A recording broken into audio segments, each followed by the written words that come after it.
이 세상의 모든 사람들은 자신의 삶이 행복하고 즐겁고 희락이 넘치는 삶이 되기를 원합니다. 이 세상 어느 누구도 자기의 삶이 고난으로 어려움으로 점철된 인생이 되기를 원치 않습니다. 부모들은 자녀들이 가정에서 잘 성장하면서 그 가정 안에 행복이 넘치기를 원합니다. 자녀들은, 학생들은 학교에서 높은 성적을 받고 밝은 미래가 펼쳐지기를 기대합니다. 직장인들은 따박따박 들어오는 월급을 받으면서 밝은 미래가 펼쳐지기를 바라요. 사업하는 자는 자기가 애쓰고 수고한 만큼 그렇게 사업이 번창하기를 원합니다. 노년이 되어도 그 노년이 행복하기를 다 원해요. 그래서 거의 대부분의 나라에서는 법으로 행복 추구권을 법에 명시해 놓고 있습니다. 행복 추구권은 모든 사람은 행복을 추구할 권리가 있다고 하는 것이죠. 미국의 독립선언서에는 행복 추구권에 대해서 다음과 같이 명시해 놓았습니다.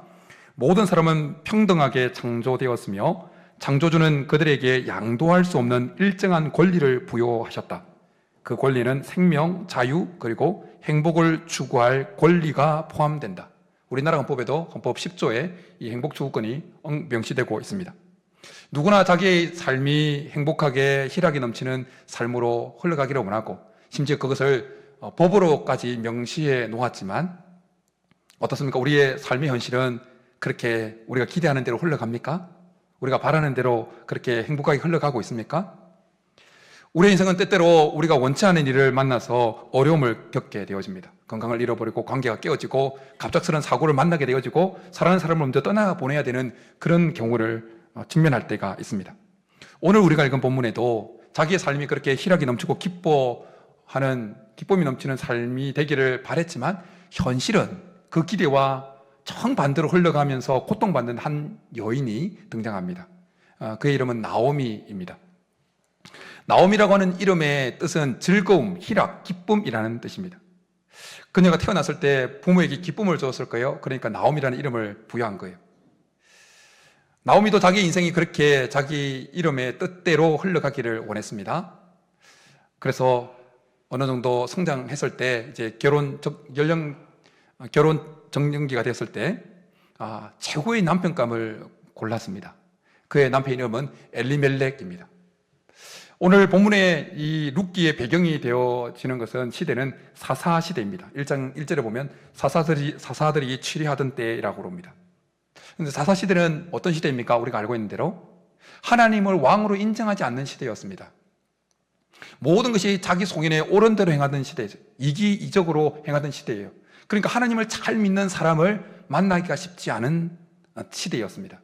특별히 이 룻기는 사사시대가 약 300년 기간 진행되어지는데, 전체적으로 조사를 해보면 사사시대가 시작되어지고 200년이 되어지던 사사시대 중후반부의 시기에 이르는 때였어요.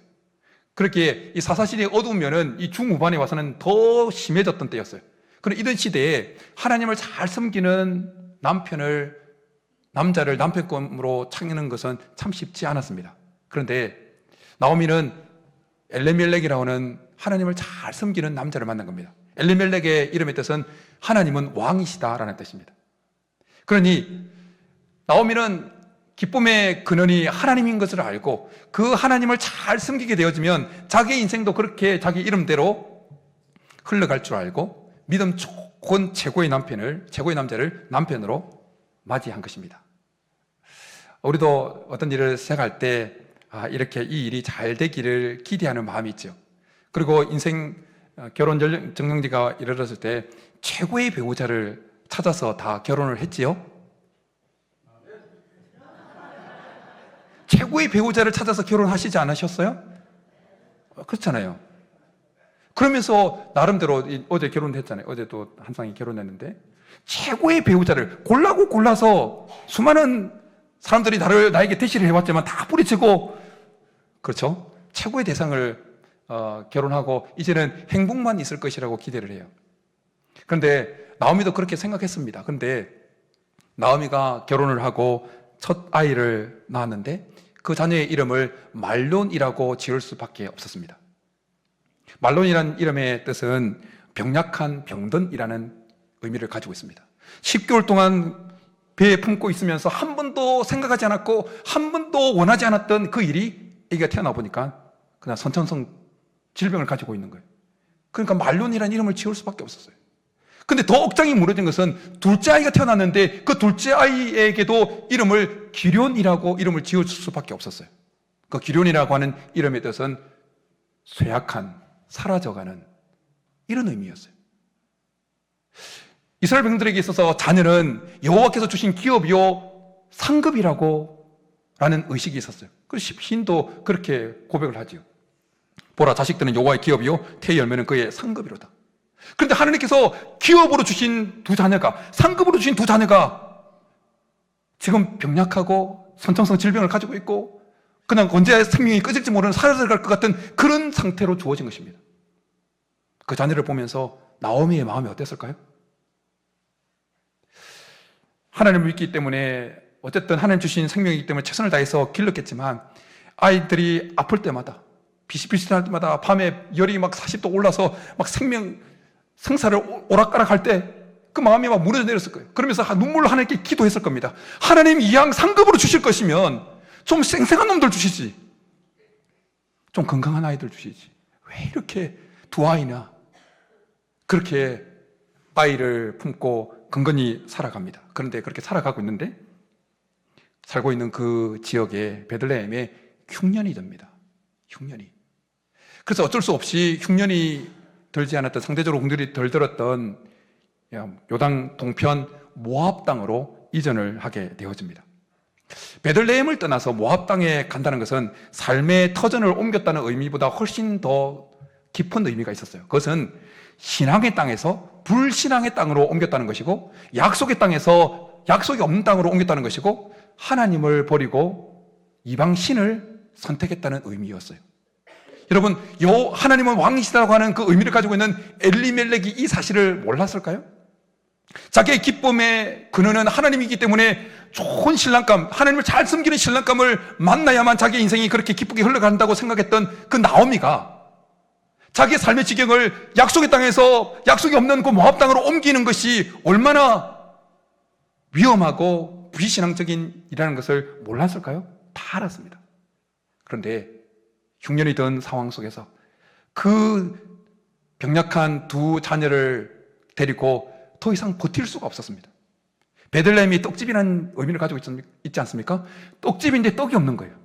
굶어지기 일복 직전입니다. 살겠다고, 그래서 어쩔 수 없이 살겠다고 베들레헴을 떠나서 모압 땅에 들어가게 되어집니다. 때로는 우리도 우리 인생에 이런 경우가 있죠. 너무 힘들어서 하나님이요, 잠깐만요, 하나님 잠깐만요 하고 하나님이 아닌 반대편을 선택할 때가 있습니다. 살아보겠다고 약속의 땅도 뿌리치고 벗어나서 병약하고 쇠약한 두 아이를 데리고 모압 땅에 남편과 함께 왔습니다. 그런데 얼마 지나지 않아서 그 남편이 죽어버립니다. 2절과 3절에 보면, 3절에 남편이, 우리 읽지 않았지만 1장 3절에 보면 그 엘리멜렉이 죽었다고 표현이 있는데, 그 3절 시작할 때 와우라고 하는 히브리어 접속사가 사용되어지고 있어요. 그 와우라고 하는 이 접속사는 앞에 있는 사건 바로 이어서 어떤 사건이 일어났다고 하는 것을 표현할 때 사용되는 접속사예요. 그러니까 이전에는 모압 땅에 이전에 왔다는 거예요. 그런데 곧장 얼마 지나지 않아서 남편이 죽어버렸다는 거예요. 고대 근동 지역에서 모든 것이 남편 중심이었어요. 경제적인 면도, 모든 사회적인 면도, 모든 것이 남편 중심이었어요. 경제적인 것도 다 남편을 의지하고 있었어요. 그런데 하루아침에 그 남편이, 의지했던 남편이 죽어버린 것입니다. 그냥 두 아이들만 남겨진 거예요. 그 두 아이도 어린아이였어요.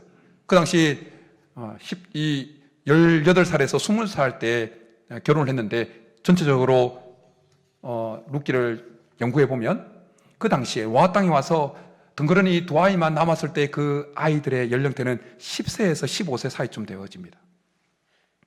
그러니 얼마나 힘들었겠습니까? 여자 인권이 좀 좋아졌다고 하는 지금도, 여자에게 일할 수 있는 기회가 많이 주어졌다고 하는 지금도 병약한 두 아이를 데리고 여자 혼자 삶을 이어간다는 것은 너무 힘든 일이잖아요. 근데 지금보다 너무 열악하게 짝이 없는 그 시대에 여자 혼자 병약한 두 아이를 데리고 여자가 할 수 있는 일은 거의 없었습니다. 특별히 과부는 할 수 있는 일이 거의 없었습니다.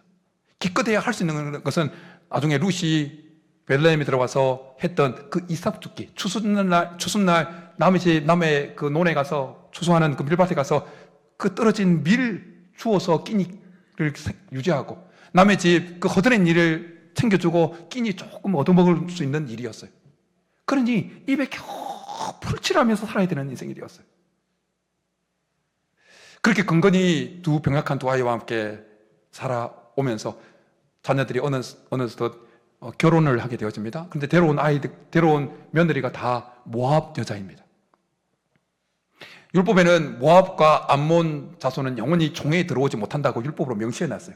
그러기에 이 나오미의 입장에서 불신 여성을 며느리로 맞인다는 거 정말 마음에 들지 않았어요. 그런데 지금 나오미의 상황은 찬밥, 돈밥, 가릴 상황이 아니었어요. 근데 마음 한켠에 병약한 두 아이의 그래도 아이를 선택해서 결혼해 준 것이 감사할 따름이었어요. 때로는 우리가 신앙생활을 하다 보면 이런 마음이 드는 상황에 직면할 때도 있다는 것입니다. 그런데 나오미가 베들레헴을 떠나서 모압 땅에 온 지 10년째 되던 때 나머지 이 말론과 기론도 결국 그 병약했던 비실비실하던 그 생명의 기운이 다 꺼져버립니다. 죽게 되어집니다. 그 죽음, 그 간격도 그렇게 간격이 멀지 않습니다. 그냥 첫째 아이가 죽었는데 얼마 또 지나서 슬픔을 가누기도 전에 둘째 아이가 또 죽어버린 거예요. 여러분, 자녀가 죽으면 부모는 자녀를 어디에 묻는다고 그럽니까? 가슴에. 남편이 죽었을 때도 엄청난 충격이었는데 내가 어떻게 살았는가? 그 모진 세월을 그렇게 살아냈는데 이제는 두 아이마저 죽어버린 겁니다. 하늘이 무너지는 것 같았어요. 하늘이 무너지는 것 같았어요. 나오미의 이름의 뜻이 뭐라고요? 기쁨이요. 근데 기쁨이라고 말할 수 없는 슬픔의 인생이 되어진 거예요. 오늘 표현처럼 풍성하게 나왔는데 쫄딱 빈털터리가 되어버린 거예요. 마라가 되어진 것입니다. 쓰디쓴 마라가 된 것인 거예요.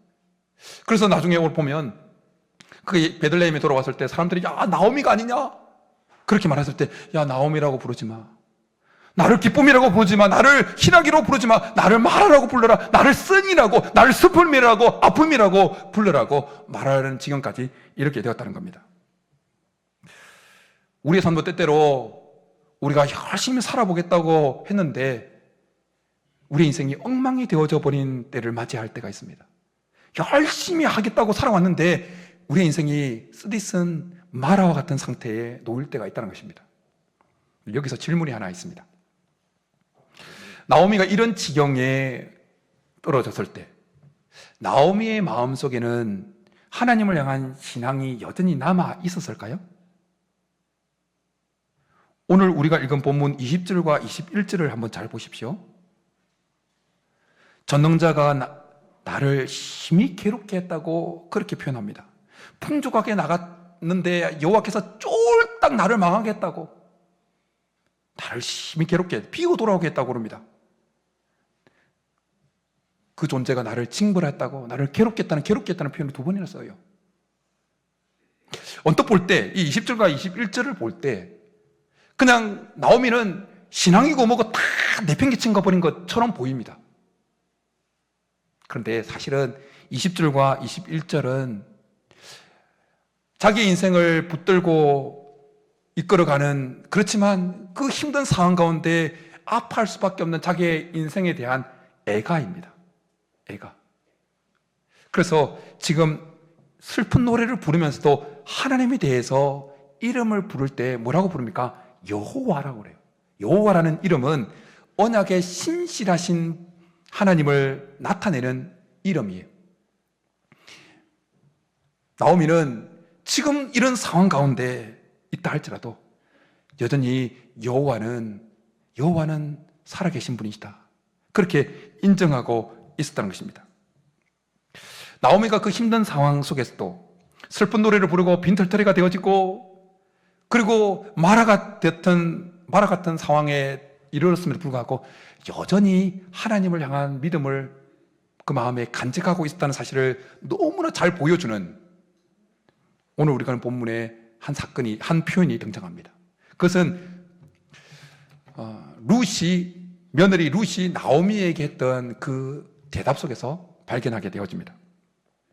나오미는 이제는 베들레헴에 돌아가고자 두 며느리를 다 자기 고향으로 돌아가도록 축복을 하면서 건면을 합니다. 떠나가라고. 근데 첫 번째 며느리 오르바는 결국 떠나가게 되어집니다. 그런데 룻은 시어머니 나오미를 붙들면서 안 가겠다고 그럽니다. 그러면서 이렇게 이야기를 합니다. 16절, 17절이에요. 내게 어머니를 떠나며 어머니를 따르지 말고 돌아가라. 강건하지 마옵소서. 어머니께서 가시는 곳에 나도 가고 어머니께서 머무시는 곳에 나도 머물겠나이다. 어머니의 백성이 나의 백성이 되고 어머니의 하나님이 나의 하나님이 되시리니 어머니께서 죽으시는 곳에 나도 죽어 거기 묻힐 것이라. 이 나오미에 대한 룻의 이 대답 속에서 쉽게 마음으로 납득이 안 되었던 표현이 하나 있어요. 그게 뭐냐면 어머니의 하나님이 나의 하나님이 되시리니라는 표현이에요. 어머니의 하나님이 나의 하나님이 되었으면 좋겠습니다라는 그 고백을 지금 룻이 하고 있어요. 근데 여러분, 나오미가 지금까지 살아오면서 경험했던 하나님은 어떤 하나님이셨어요?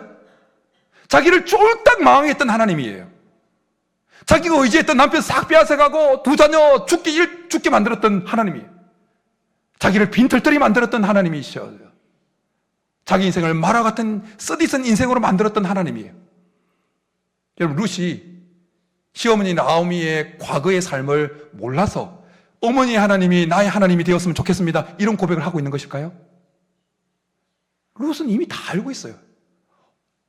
어머니가 어떤 굴곡진 삶을 살아왔는지 들어서 다 알고 있어요. 그리고 이미 경험했잖아요. 첫째 아들 떠나가고 둘째 아들 떠나가고 이미 경험했잖아요. 그의 시어머니가 마라 같은 인생을 살아왔다는 것을 이미 알고 있습니다. 그런데도 룻은 어머니의 하나님이 나의 하나님이 되었으면 좋겠습니다. 도대체 나오미의 어떤 것이, 나오미의 무엇이 룻에게 이런 표현을 하게 만들었을까요? 여러분, 누군가가 나오미와 같은 삶을, 오늘 본문에 이르기까지의 나오미의 삶을 살아온 사람이 하나님이 나에게 이렇게 하셨다고 누군가 말한다면 불신자 중에 나는 그 하나님을 믿겠다고 대답할 사람이 있겠습니까? 아무도 없을 거예요. 아무도. 근데 지금 룻은 뻔히 마라 같은 인생이 되어져 버린 그 시어머니 나오미의 삶을 알고 있으면서도 어머니의 하나님이 나의 하나님이 되었으면 좋겠습니다, 고백하고 있어요. 무엇이 룻에게 이런 고백을 하게 만들었을까요? 나오미의 어떤 것이? 그것은 바로 마음의 상처를 입고 믿음의 상처를 입었지만 끝까지 하나님을 붙들었던 나오미의 상처 입은 믿음이었어요. 여전히 하나님을 붙들었던 믿음이었습니다. 나오미는 때로는 불평당하고 오망당하고 쓰디쓴 그 삶에 대한 애가를 불러야 했지만 그래도 하나님을 향한 신앙을 포기하지 않았다는 것입니다. 그래서 룻기 1장 6절에 여호와께서 그의 백성을 돌아보았다는 소문을 듣고는 베들레헴으로 돌아가고자 합니다. 절망 중에도 나오미는 하나님은 여전히 살아계시고 자기 삶을 섭리해 가신다, 이끌어 가신다, 역사하신다라는 것을 믿음으로 여전히 믿고 있었어요. 하나님은 비록 내 삶을 마라같이 만들었지만 그러나 내가 하나님을 떠날 수는 없어. 이것이 나오미의 삶을 통해서 흘러나오는 무언의 메시지였어요. 여러분, 나침반이 있지 않습니까? 나침반이 오래되어서 이 녹이 슬고 밖에 찌그러지고 해도 중심축이 망가지지 않으면 나침반의 피는 계속해서 북극을 향해 있을 수가 있어요. 나오미의 삶은 그냥 인생을 살아오면서 완전히 욕설어버리고 다 깨진 것 같았지만 하나님을 향한 그 나오미의 중심축은 여전히 살아있었다는 것입니다. 그래서 하나님을 계속 붙드는 거예요. 그래서 하나님께서 그의 백성을 건면했다는 소리를 듣고 베들레헴으로 돌아가고자 했던 것입니다. 여러분, 지금 산청이고 울산이고 지금 기도가 많이 필요한데요. 산불이 지금 하고 있잖아요. 기도가 많이 필요합니다. 여러분, 산불이 나면 다 타버린 것 같습니다. 그런데 봄비가 오고 그렇게 몇 주가 지나고 나면 또다시 그 나무에서 파릇파릇 새싹이 돋아납니다. 왜 그렇습니까? 컸던 다 타버린 것 같은데 여전히 땅속에 뿌리는 살아있기 때문이에요. 지금까지 나오미의 인생은 그냥 불에 다 전소되어 버린 빈털터리가 되어져 버린 것 같은데, 그런 상황 속에서도 나오미의 속 깊은 속에 있는 마음속에는 여호와를 향한 믿음을 간직하고 있었다는 것입니다. 그래서 결국 베들레헴으로 돌아오게 되어집니다.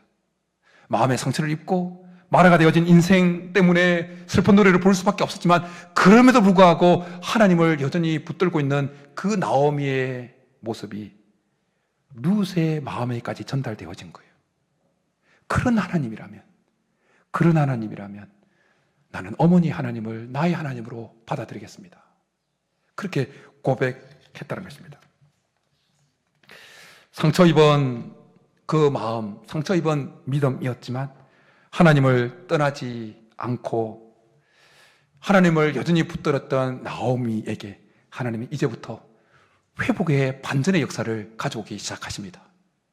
그들이 베들레헴에 이르렀을 때 보리 추수하던 때라고 표현합니다. 이것은 계절이 바뀌었다는 시대적인 배경을 말씀하는 것이 아닙니다.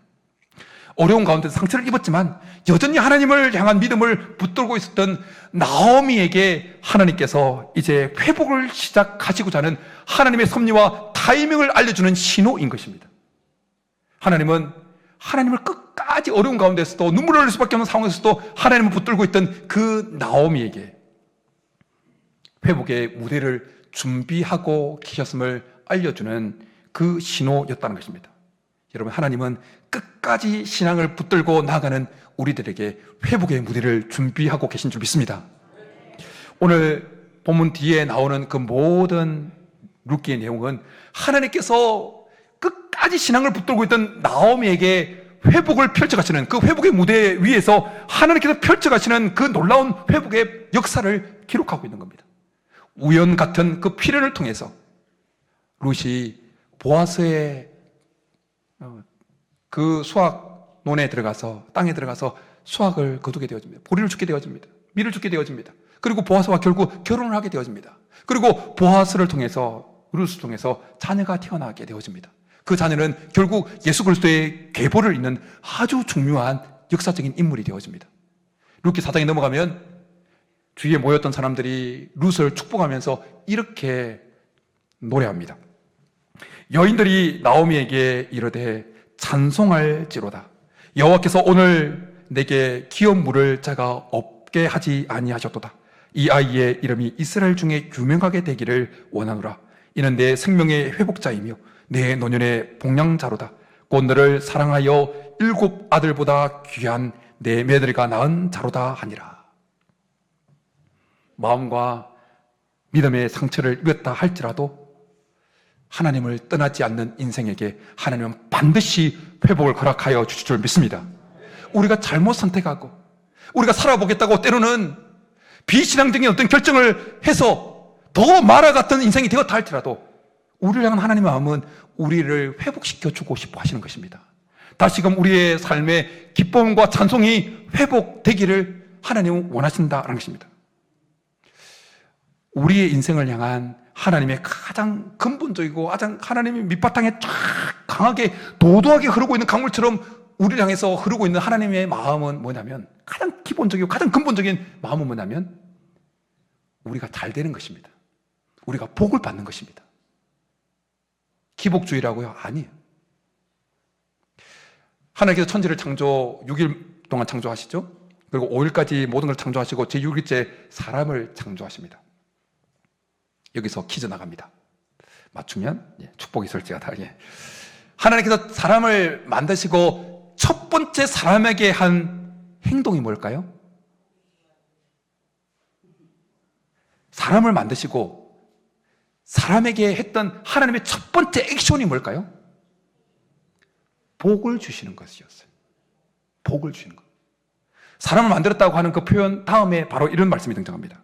하나님이 그들에게 복을 주시며 하나님이 그들에게 이르시되 생육하고 번성하여 땅에 충만하라. 땅을 정복하라. 바다의 물고기와 하늘의 새와 땅에 움직이는 모든 생물을 다스리라 하시니라. 하나님께서 우리에게 가지고 있는, 우리를 향해서 가지고 있는 가장 첫 번째 관심, 도도하게 흐르는 강물처럼 우리를 향해서 도도하게 흐르고 있는 그 마음은 뭐냐? 우리가 복을 받는 것이었어요. 복을 받는 것. 하나님께서 우리에게 가지고 있는 그 복은 단순히 우리가 영원히 구원받아서 천국 가는 영적 복만 해당되어지는 것이 아니에요. 하나님께서 아담과 하와에게 복을 주셨던 그 복에는 영혼도 잘 되고 범사도 잘 되고 강극히 되어지는 그 복이 다 포함되어 있는 거예요. 그래서 생육하고 번성하고 땅에 충만하고 땅을 정복하고 다스리라는 그 복의 선언을 해 주셨다는 것입니다. 예수님께서 내가 온 것은 양으로 생명을 얻게 하고 더 풍성하게 하려 함이라고 말씀해 주고 있습니다. 이 예수님께서 말씀하셨던 이 생명은 우선적으로는 일차적으로는 영적 생명이에요. 그리고 이 생명을 더 풍성히 누리는 것도 이 영적 생명을 더 풍성히 누리는 것을 의미합니다. 그러나 예수님께서 이 말씀을 해주신 것은 단순히 우리가 영적 생명만 누리기 위해서 이 말씀을 주신 것이 아니에요. 우리가 예수님으로 인해서 영적 생명을 얻고 그럼으로 인해서 모든 면에서 하나님께서 주시는 그 복을 풍성히 누리도록 하시기 위해서 이 말씀을 주셨다는 것입니다. 모든 것의 시작들을 기록하고 있는 창세기를 보면 하나님께서 우리가 얼마나 잘 되기를 원한지, 우리를 향한 하나님의 첫 번째 마음이 우리가 복을 받는 것이고 우리가 행복해지는 것이라는 사실을 너무나 생생하게 잘 알게 되어집니다. 하나님께서 사람을 만드실 때 여자와 남자를 만드십니다. 그리고 남자의 이름은 아담이라고 하셨고 여자의 이름은 뭐라고 하셨습니까? 모르십니까? 하와라고 했습니다. 그런데 여기서 질문이 하나 있습니다. 오늘 질문 많이 나갑니다. 맞추면 복이 있을지어다. 예. 하나님께서 아담과 하와의 이름을 언제 지어주셨을까요? 기준은 그거예요. 아담과 하와가 범죄하기 전에, 하나님께서 검하신 선악을 알게 하는 나무의 열매를 따먹기 전에 그들의 이름을 지어줬을까요? 아니면 범죄하고 난 이후에 그들에게 이름을 지어줬을까요? 1번 범죄하기 전에, 2번 범죄하고 난 이후에, 3번 모르겠다. 언제일까요? 1번. 예, 반은 맞고 반은 틀린 거예요. 아담의 이름은 범죄하기 전에 지어줬어요. 그런데 하와라고 하는 이름은 범죄하고 난 이후에 지었어요. 그 전까지 여자는 이름도 없었어요. 미안합니다. 이름도 없었어요. 그런데 여러분, 이 사실은 하나님께서 우리의 인생이 마라와 같은 인생이 되었다 할지라도 우리의 인생을 회복시켜주고 싶어 하시는 하나님의 마음을 너무나 잘 보여주는 사실이에요. 여러분, 아담의 이름의 뜻이 뭡니까? 먼지, 흙이라는 뜻이에요. 흙에서 온 존재라는 뜻이에요. 그래서 죽으면 하나님께서 흙에서 왔기 때문에 흙으로 돌아가게 되어 있습니다. 그러면 하와라는 이름의 뜻은 뭘까요? 생명, 살리는 자, 살아나게 하는 자라는 뜻입니다. 그런데 하나님께서 범죄하기 전에 아담에게 무슨 말씀을 주셨어요? 에덴 동산에 있는 각종 실과는 네가 임의로 따먹어도 괜찮아. 그런데 선하게 알게 하는 나무는 네가 먹으면 안 돼. 먹는 날에는 반드시 죽는다고 하셨어요. 그런데 여자가 반드시 죽는다고 하는 그 선악과를 먹어버립니다. 죽을 수밖에 없는 존재가 되었습니다. 이제 에덴 동산에서 쫓겨나는 인생이 되었습니다. 마라 같은 인생이 되어진 거예요. 그런데 하나님께서 하와에게 그때 이름을 주십니다. 하와 이름이 뭐라고요? 생명, 살리는 자, 살아나게 하는 자. 좀 이상하지 않습니까? 인간적인 논리에서 보면, 인간부의 논리에서 보면 하나님이 먹으면 죽는다고 하는 그 선악을 따먹어서, 선악과를 먹어서 이제 반드시 죽을 수밖에 없는 죽을 수밖에 없는 존재가 되었다면, 이제 마라가 되었다면 하나님께서 어떤 이름을 지어줘야 정상입니까? 죽음이라고 하는, 의미하는 마베트라고 하는 히브리어, 혹은 파멸, 그냥 파괴, 이런 의미를 가지고 있는 아바돈이라고 하는 그 히브리어 이름을 지어줬어야 되는 것이 지극히 정상적이라는 거예요. 그런데 죽을 수밖에 없는 그 생명이 되었는데, 죽을 수밖에 없는 존재가 되었는데 하나님은 그 여자에게 무슨 이름을 주었다고요? 생명이야. 너는 살리는 자야. 너는 다른 사람을 살리는 존재야. 이런 이름을 주었다는 거예요. 에덴 동산에 쫓겨나게 되어진 거예요. 마라가 되어진 거예요. 이제 마라 같은 인생이 되어질 수밖에 없는 거예요. 그런데 그런 인생에게 하나님이 어떤 이름을 주었다고요? 너는 생명이야. 너는 살아나게 하는 자야.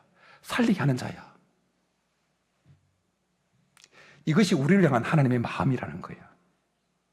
우리가 혹 범죄하고 쓰러지고 넘어졌다 할지라도 여전히 너는 살아야 돼.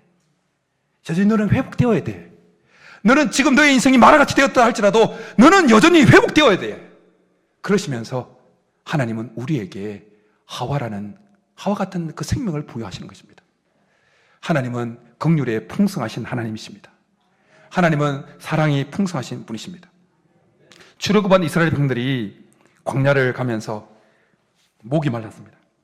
근데 저 앞에 보니까 물이 찰랑찰랑합니다. 달려갑니다. 마셨습니다.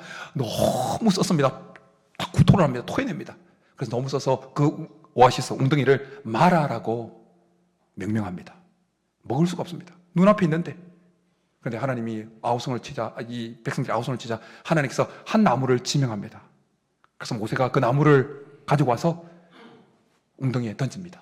그러자 마라의 쓴물이 단물로 바뀌게 되었습니다.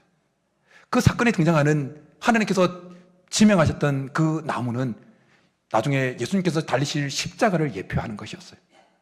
아무리 우리 인생이 죄로 말미암아 쓰디스의 마라 같은 인생이 되었다 할지라도 십자가를 붙드는 인생은 반드시 썬물이 단물이 되게 하실 것이라는 것을 이미 예표하신 거예요. 하나님 지금 이 시간에도 하나님을 찾아 나온 우리들의 마음과 아픔을 아시고 마라 같은 인생이 되어진 우리의 모습을 보시고는 우리에게 여전히 십자가를 우리에게 건네시는 것입니다. 십자가를 붙들면 살게 되어진다. 십자가를 내 삶에 받아들여라. 그러면 반드시 회복을 경험하게 될 것이다. 여러분, 우리를 향한 하나님의 생각은 제가 늘 예레미야 29장 11절 말씀, 좋아하는 말씀을 인용하잖아요. 우리를 향한 하나님의 생각은 평안이라는 거예요. 재앙이 아니라는 거예요. 미래와 희망을 주려는 것이라는 거예요. 예레미야 애가에서는 이렇게 더 말씀해주고 있습니다. 주께서 인생으로 고생하며 근심하게 하심이 본심이 아니시니라. 하나님의, 우리를 향한 하나님의 본심은 뭐라고요? 잘되게 하는 거예요. 복을 받아 누리는 거예요. 마라 같은 인생이 되었다 할지라도 회복되어서 기쁨과 찬송이 넘치는 인생이 되게 하는 것이 우리를 향한 하나님의 본심이라는 것입니다. 그러기에 오늘 잘 오셨습니다. 지난 한 주간 살면서 마음과 믿음에 상처를 입고 이 자리에 오신 분도 계실 거예요. 때로는 혹은 지금까지 살아오면서 내 인생이 왜 이렇게 힘드나? 굴곡진 인생 살아보려고 몸부림쳤는데 엉망이 되어져 버린 마라 같은 인생으로 고생하고 있는 분도 있을 거예요. 때로는 그 인생이 너무 힘들어서 하나님을 잠깐 잊어버리고 엉뚱한 비실향적인 결정을 하고 살아왔던 분도 있을 거예요. 그럼에도 불구하고 하나님을 떠나지 아니하고 이 자리에 오셨으니 정말 잘하신 것입니다. 정말 잘하신 거예요. 하나님은 이 자리에 나온 여러분 각자를 그 모든 것이 타버린 상황 속에서도 하나님을 향한 믿음을 놓지 않았던 그 나오미의 인생에 반전의 회복의 역사를 이루셨던 것처럼 오늘 예배 나온 우리 성도님들에게도 그 회복의 은혜를 베풀어 줄 줄 믿습니다. 마라처럼 바뀌어버린 인생이라 할지라도 십자가를 붙들고 나가는 우리 성도님들의 인생 가운데 하나님께서 반드시 회복의 역사를 일으켜 주실 줄 믿습니다. 여러분, 인생을 살아가다가 아무리 힘든 일을 만나도 마음의 상처를 입고 우리의 믿음에 상처를 입는다 할지라도 하나님을 붙드는 그 믿음만은, 하나님을 향한 그 마음만은 결코 놓치지 마시기 바랍니다. 그럼 하나님께서 회복의 무대를 만드시고 그 무대 안에서 우리 인생 무대 위에서 회복의 역사를 반드시 이루어 가실 줄 믿습니다. 이런 은혜가 우리 모두 있기를 주님 이름으로 축복합니다. 이 시간에 말씀 생각하면서 주 나의 모습 보내 상한 나의 마음을 주님이 보시고 마라 같은 인생이 되어서 아파하는 우리의 눈물을 아신다고 고백하면서 우리 주님 앞에 이 찬양 드리며 나가겠습니다.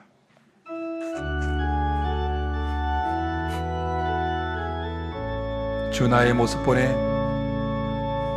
주 나의 모습 보내 상한 나의 마음 보시네 주 나의 눈물 안에 홀로 울던 마음 아시네. 우리 한 번 더. 주 나의 모습 보네. 주 나의 모습 보네.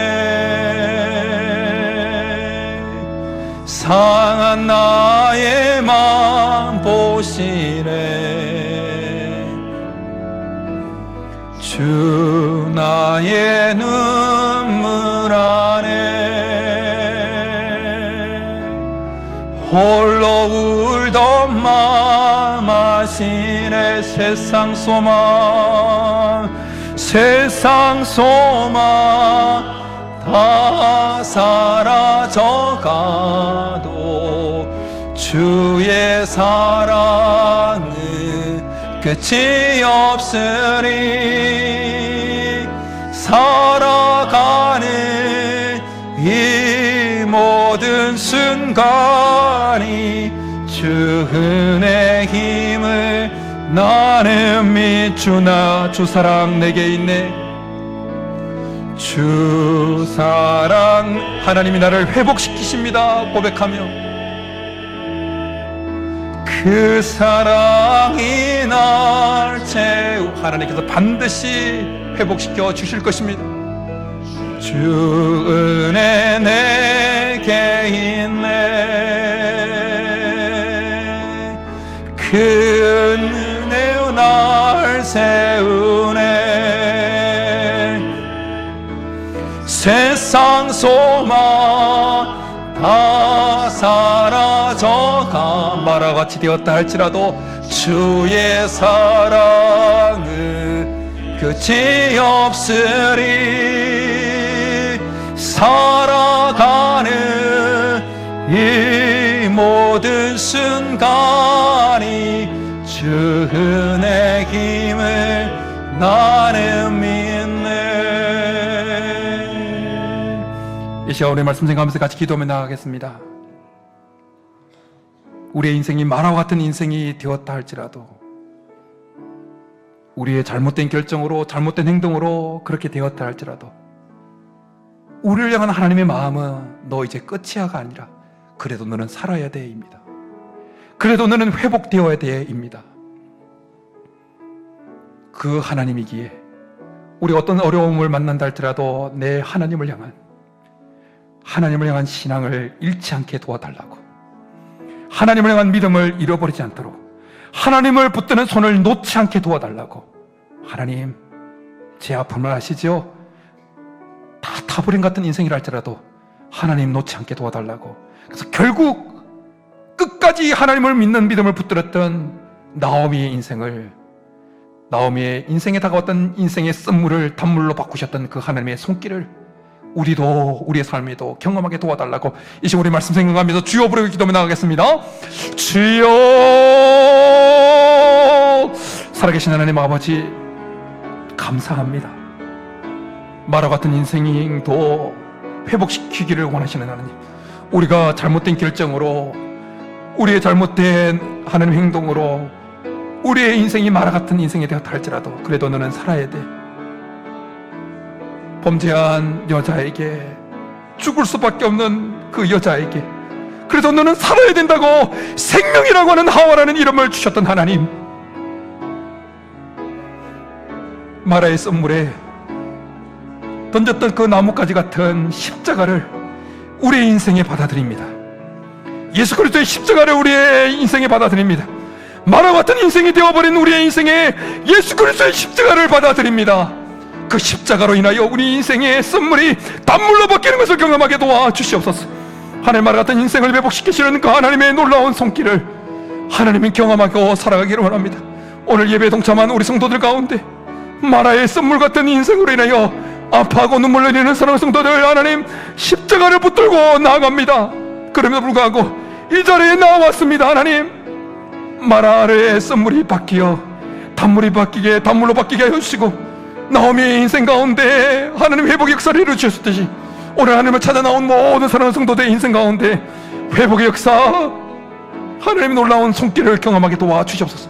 그래요, 모든 사람들이 우리 성도님을 보면서 당신이 하나님이 나의 하나님이 되기를 원하나이다, 당신의 하나님, 당신의 하나님을 나도 섬기고 싶다라고 고백하는 그런 복된 인생, 회복의 인생이 되게 도와주시옵소서.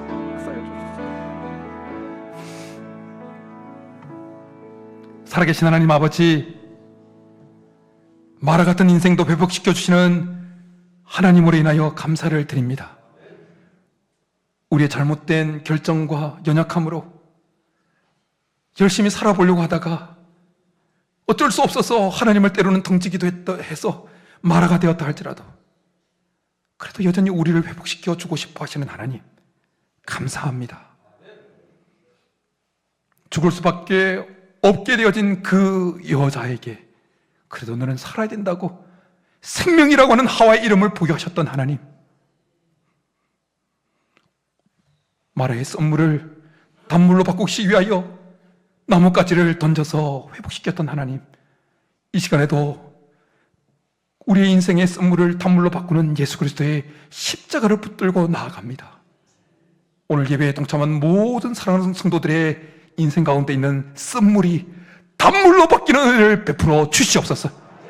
어떤 어려운 순간에도 하나님을 향한 그 믿음만은 잃지 않도록, 하나님을 붙든 손을만은 놓지 않도록 주께서 도와주셔서 결국 모든 것이 다 타버린 것 같은 상황 속에서도 결국 하나님이 나오미의 인생을 반전시켰던 그 역사를 우리의 인생에서도 경험할 수 있도록 도와주시옵소서. 그렇게 주실 줄 믿고 감사를 드리며 예수님의 이름으로 축복하며 기도드립니다. 아멘.